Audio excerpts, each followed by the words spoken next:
হ্যাঁ বল। মা সোম দিল হ্যায় মেরা ইসে তোর দিয়া যায়। আবার হীরামান্ডি সিরিজটা বাবা ভুল ভুলাইয়া দেখছিস? জানিস ও আমাকে চন্দ্রমুখী বানাবে বলেছিল, আমাকে তো মঞ্জুলিকা বানিয়ে চলে গেল।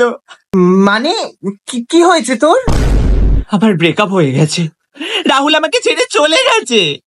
1 মিনিট, তুই রিলেশনশিপে কবে গেলি? আর রাহুলের সাথে তো তোর সিচুয়েশনশিপ ছিল। হ্যাঁ তাতে কি আছে, ছিল তো।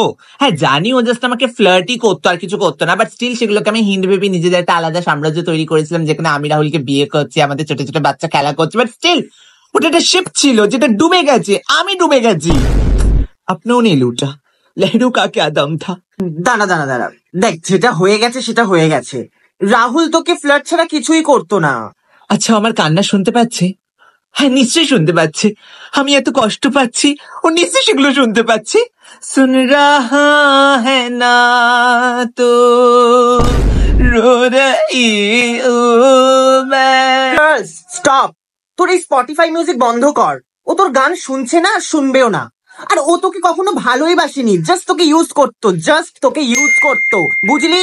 আর এই আমার কথাটা শুনছিস তুই? এই কি টাইপিং করছিস তুই? আরে এই আশ্চর্য। এই তোর মনে আছে সেই কলেজে আমার একটা ক্রাশ ছিল, যে আমার পেছনে তো পাগল ছিল, আমি তো পাত্তা দিতাম না, স্টোরিতে রিপ্লাই করতো। আজকে হঠাৎ রিপ্লাই করেছে যে ক্যান উই মিট। আমি তো বলে দিয়েছি হ্যাঁ স্যাটারডেতে মিট করবো।